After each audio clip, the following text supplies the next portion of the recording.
Hello guys, स्वागत है आपका सुपर क्यूएनए के दूसरे एपिसोड में, जहां आज भी मैं 10 क्वेश्चंस लाया हूं एमसीयू की मूवीज़ में से, जो बिल्कुल नए और रेयर है, जिसे शायद ही आपने कहीं देखा होगा।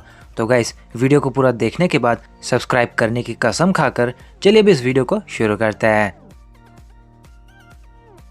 Number 1, can Vision use lightning? Well, Vision Mjolnir को लिफ्ट करके उसका यूज़ भी करता हुआ दिखा है, तो क्या वो लाइटनिंग भी यूज़ कर सकता है? लेकिन ये बताने से पहले मैं आपको ये बता दूं कि दरअसल विजन वर्दी है ही नहीं, बल्कि वो एक एंड्रॉयड है जो लिविंग बीइंग नहीं है, ना ही उसके अंदर लाइफ एग्जिस्ट करती है, जिस कारण म्योलनिर को उठाने के रूल्स उस पर लागू नहीं होते। जैसे एक एलिवेटर भी ऊपर चला जाएगा, जैसे थॉर ने कहा, पर अगर हम हथौड़ा लिफ्ट में रख दे तो वो लिफ्ट ऊपर जाएगी और लिफ्ट तो उसके लायक भी नहीं। वेल, यही पे इस क्वेश्चन का जवाब भी है कि जो उस लायक होगा वही थॉर के पावर्स का एक्सेस भी पाएगा। लेकिन गाइस, जब अगर विजन वर्दी ही नहीं, तो वो थॉर की या कैप्टन की तरह लाइटनिंग कैसे समन करेगा और कैसे यूज़ भी करेगा उन्हें? जिसका मतलब वो भले ही म्योलनिर को उठाकर हिट्स कर लेता है, मगर वो लाइटनिंग यूज़ नहीं कर पाएगा, बिकॉज वो सिर्फ वर्दीनेस पर ही मिलता है, जैसा कैप्टन को मिला था। Number 2, why nobody remembers anything in TVA? तो एपिसोड 6 के एंड में जब मोटा भाई कैंग मारे गए और कई सारे ब्रांचेस क्रिएट हुई, तब दुखी मूड वाला लोकी बाहर आता है, लेकिन उसे मोवियस ना ही पहचान पाता है या वहाँ रहे कोई भी टीवीए के लोग उसकी तरफ बढ़ते भी है। और ये ऐसा इसलिए है क्योंकि जब सिल्वी ने लोकी को टाइम डोर खोलकर टीवीए भेजा, तब उसने लोकी को दूसरे ही टाइमलाइन के टीवीए में भेज दिया, क्योंकि एपिसोड 1 से लेकर एपिसोड 6 के एंडिंग से पहले टीवीए में ये 3 मूर्ति टाइम कीपर्स की दिखती है, जबकि एपिसोड 6 में जब लोकी यहाँ आता है तब उसे एक ही दिखती है, वो भी कैंग की। और कुछ ऐसे ही टाइमलाइंस की बात पहले ही कैंग ने बता दी थी लोकी और सिल्वी को। सो गाइस, यहाँ इस दूसरे टाइमलाइन में लोकी कभी मोबियस से नहीं मिला, और जब किसी ने उसका पीछा नहीं किया यहाँ पर, मतलब वो इस टाइमलाइन में एक वेरिएंट कभी नहीं था, या उस टाइम तक तो हुआ ही नहीं। यानी कि लोकी यहाँ पर एक दूसरे ही टाइमलाइन के टीवीए में आ पहुँचा जहाँ उसे कोई नहीं जानता था। Number 3, why Odin died in Ragnarok? Odin जो ऑलफादर थे, लेकिन वो इमॉर्टल नहीं थे, बल्कि एसगार्डियंस बस काफ़ी लंबे समय तक जीते हैं बाकी नॉर्मल ह्यूमंस और रेसेस के मुकाबले। और रैग्नारॉक तक वो काफ़ी वीक हो चुका था, जो अपनी पावर्स तक को खो चुका था, जिस कारण वो लोकी के मैजिक को भी आसानी से तोड़ नहीं पाया। प्लस एसगार्डियन की पावर्स एसगार्ड से है, और उसके वहाँ से दूर रहने पर भी वो वीक होते चला गया। यहाँ तक वो ओल्ड से ओल्डेस्ट मोड में था, जो अर्थ में तो ओडिन स्लीप का भी एक्सेस नहीं पा सकता था, जिससे कि वो अपनी पावर्स रिस्टोर कर सके, जिस कारण वो at the end pure energy में डिसइंटीग्रेट हो गया, जैसा फ्रिगा हुई थी जब वो मर चुकी थी और एकदम पावरलेस थी। साथ ही ओडिन ने थॉर और लोकी को एक साथ, और थॉर को एक परफेक्ट लीडर की तरह भी देख लिया था, जिस कारण वो बेझिझक अब फ्रिगा के पास भी जाने के लिए फ्री था, जो उसने कहा भी था। Number 4, how Hawkeye was in house arrest at end game?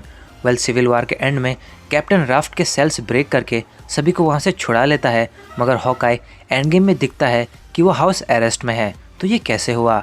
So guys, आपने इन्फिनिटी वार में सुना कि हॉकाई रिटायर हो चुका था, और एंटमैन एंड द वास्प में देखा कि स्कॉट लैंग हाउस अरेस्ट में था, सोकोविया एकॉर्ड्स की वजह से, जिससे कि ये प्रूफ हुआ कि इन दोनों ने बाकी हीरोज़ के जैसे कैप्टन के साथ जाने के बजाय रॉस से डील किया, और वो हाउस अरेस्ट में रहे। एट लास्ट ये फैमिलीज़ वाले थे, और ऐसे बचते भागते हुए उनकी फैमिलीज़ भी काफ़ी बुरी सिचुएशंस में आ सकती थी, और इसी कारण यहाँ एंड गेम में हॉकाई हाउस अरेस्ट में दिखा, जो अपनी फैमिली के साथ था, मगर हाउस अरेस्ट में था। Number 5, how Collector got the video of Eson the Celestial? तो इसॉन के पावर स्टोन के यूज़ को यहाँ कलेक्टर कैसे दिखा पाया? वेल, डेफिनेटली कलेक्टर ने किसी कैमरे या मोबाइल से तो उसकी शूटिंग नहीं की, मगर वो एक एल्डर है जो यूनिवर्स के काफ़ी पुराने बीइंग में से एक है, यानी कि उसके पास काफ़ी नॉलेज और एक्सपीरियंस है लाइफ और टेक्नोलॉजी में से, और वो खुद नोवेयर में माइनिंग वगैरह भी करता है, जिस कारण ही उसकी कलेक्शन मोस्ट प्रीसियस और प्रेस्टिजियस है, जहाँ एसगार्डियन तक एथर रखने आते हैं। और नोवेयर का ये सर खुद एक सेलेस्टियल का है, और यही से माइनिंग करते हुए उसके ब्रेन के फ्लूइड्स वगैरह से करेक्टर को इस इसॉन के डिस्ट्रक्शन के नॉलेज को मिला, जिसे वो स्टोर करता है, और इसी कारण वो यहाँ इस बटन को क्लिक करके एज ए प्रोजेक्शन गार्डियंस को दिखा पाया, जो भी वो इन्फिनिटी स्टोन्स या पावर स्टोन की मेमोरी इस सेलेस्टियल के ब्रेन से हासिल करता है। Number 6, did Frigga knew her death in Dark World? तो एंड गेम में तो फ्रिगा को पता था कि वो मरेगी कुछ ही देर बाद, जिस कारण वो थॉर को बोलती भी है कि तुम यहाँ अपना भविष्य ठीक करने आए हो, ना कि मेरा।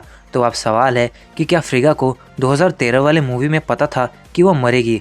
तो इसका जवाब है हाँ, क्योंकि गाइस यहाँ फ्रिगा ने कहा कि वो आंखों से भी ज़्यादा देख सकती है। वेल अगर ये सच है तो उसे अपनी एक आंख ओडिन को दे देनी चाहिए थी। काने बुढ़े को कितनी तकलीफ होगी बताओ भाई।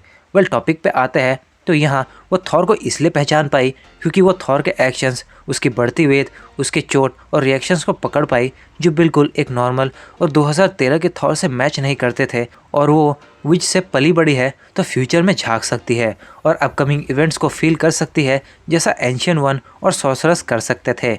और इसी कारण उसे 2013 वाले डार्क वर्ल्ड मूवी में भी पता था कि वो मरने वाली है, लेकिन वो उसे बदल नहीं पाई क्योंकि ये होना तय था, जो बात भी मे बी फ्रिगा को पता ही हो। Number 7, who brought Howard in Endgame? तो हावर्ड द डक दिखा एंड गेम पर, लेकिन वो तो कलेक्टर के पास था नोवेयर में, फिर यहाँ कैसे आया? सो गाइस वॉल्यूम 2 में जब रेवेजर्स कॉन्ट्रेक्सिया प्लेनेट में दिखे तब यहाँ हावर्ड भी वाइन ग्लास के साथ दिखा, और जब योंडो वगैरह सब चले भी गए तब मोस्ट ऑफ द रेवेजर्स वहाँ से नहीं गए और हावर्ड उनके साथ ही होता है, जिस कारण वो एंड गेम में रेवेजर्स के साथ यहाँ एंटर करता है, जहाँ पीछे अब कॉन्ट्रेक्सिया प्लेनेट का नज़ारा भी देख सकते हैं। Number 8, why there is another gauntlet in Nidavellir? So guys E3 ने इन्फिनिटी गॉन्टलेट बनाया थैनोस के लिए, जो इन्फिनिटी वार में भी उसके हाथों पर दिखा, जिसमें पावर स्टोन भी फिट था। लेकिन थॉर, रॉकेट और ग्रूट को भी एक गॉन्टलेट दिखा निडावेलर में। सो गाइस ये मे भी इसलिए हुआ क्योंकि E3 पहली बार एक ऐसी चीज़ बनाने जा रहा था जो यूनिवर्स के सबसे पावरफुल एलिमेंट्स यानी इन्फिनिटी स्टोन्स को व्हील करते थे, जो लिटरली E3 बना भी देता है। और ये पर्सनली उसके लिए उसकी बिगेस्ट अचीवमेंट में से एक है, जिस कारण वो मे भी एक प्रोटोटाइप और बना लेता है और वही निडावेलर में रखा भी हुआ था। जैसा स्टॉर्मब्रेकर को फॉर्म करते समय एक और मोल्ड दिखा था जिसमें मे भी एक और रेप्लिका बन रही थी स्टॉर्मब्रेकर की भी।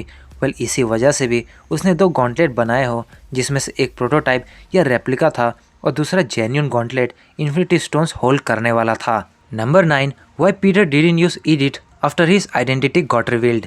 सो एडिट के यूज़ से पीटर ने उसकी फ़ोटो डिलीट करी और वो सारे आते हुए मैसेजेस भी देख सकता था, तो क्यों नहीं उसने उसकी आइडेंटिटी रिवील होते ही एडिट के यूज़ से तुरंत ही सारे वीडियोस हर नेटवर्क, इंटरनेट और मोबाइल डेटा से डिलीट करवा दिया। आखिर एडिट एक AI है जो ये बिल्कुल कर सकता है। तो गाइस यहाँ पीटर अपने स्पाइडरमैन वाले फॉर्म में था, जो अपने ग्लासेस पहनता तो नहीं था उस समय, या वो उसे लाया तक नहीं मे बी, क्योंकि ऑलरेडी एडिट के कारण पास्ट में बहुत लफड़े वफड़े हो गए थे जब वो मिस्टीरियो के पास चला गया था। और ये भी हो सकता है कि उसने उसे डिस्ट्रॉय कर दिया हो, या फिर फ्यूरी को रिटर्न कर दिया हो, या फिर वो बस मस्ती मारने MJ के साथ निकला हो और तभी ये कांड हो गया। और आगे वो डिलीट कर भी देता तब भी लोगों के माइंड में तो ये रहता ही, जिससे भी उसे प्रॉब्लम तो फेस करनी ही होती। और इसीलिए वो ट्रेलर में डॉक्टर स्ट्रेंज के पास जाता हुआ दिखता है जादू टोना करवाने के लिए। Number 10, why Thor didn't went to E3 in Thor Ragnarok? तो जब थॉर का हैमर हेला तोड़ती है अर्थ पर, तभी क्यों नहीं थॉर स्टॉर्मब्रेकर या किसी ऐसे वेपन को लेने E3 के पास गया जिससे हेला को भी मारा जा सकता था और एसगार्ड भी बच जाता। सो गाइस जब हेला ने म्योल्निर तोड़ा तो उसके थोड़े ही देर बाद लोकी बाइफ्रोस्ट खुलवा देता है, जिसके बाद थॉर पहुंचता है सकार, जहां उसे बंदी भी बना लिया जाता है। और वो जब वहां से फ्री हुआ तब वो सीधे एसगार्ड ही गया, क्योंकि हेला का आतंक ज़्यादा ही मच गया था और वहाँ हेला और सबसे निपटने के बाद एसगार्ड डिस्ट्रॉय हुआ, जिस कारण वो सभी को लेकर अर्थ जा रहा था, जहाँ थैनोस आ गया। यानी कि थॉर को कभी सोचना तो दूर, बल्कि उसे फ्री टाइम तक नहीं मिला E3 का नाम तक लेने के लिए इन सभी झमेलों से लड़ते लड़ते। इसीलिए वो जब फ्री हुआ तब वो तुरंत ही गार्डियंस को लेकर निडावेलर की ओर जाने की बात करता है, और वो गया भी। वरना अगर वो रैग्नारॉक में ही जा पाता तो वो शायद ऑलरेडी स्टॉर्मब्रेकर होल्ड करता, जिसे ना ही हेला और ना ही थैनोस बच पाते। सो गाइस ये थी सुपर Q&A की दूसरी एपिसोड। सो अगर आपको ये वीडियो अच्छी लगी हो तो वीडियो को लाइक और शेयर करें, साथ ही कमेंट करके बताएं आपको सबसे मज़ेदार Q&A कौन सा लगा और कितने आपने पहली बार देखे हैं। प्लस कोई क्वेश्चन है आपके दिमाग में भी तो उसे भी कमेंट कर दे, मैं उसका भी जवाब देने की कोशिश करूंगा अगले वीडियो में। और ऐसे ऑसम और इंटरेस्टिंग वीडियोस देखने के लिए हमारे चैनल को सब्सक्राइब करके बेल आइकन को ज़रूर प्रेस करें।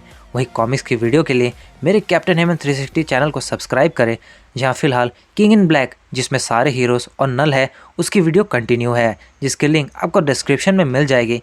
तो गाइस मिलते हैं बहुत जल्द अगली वीडियो में। This is your captain signing off, take care, bye bye.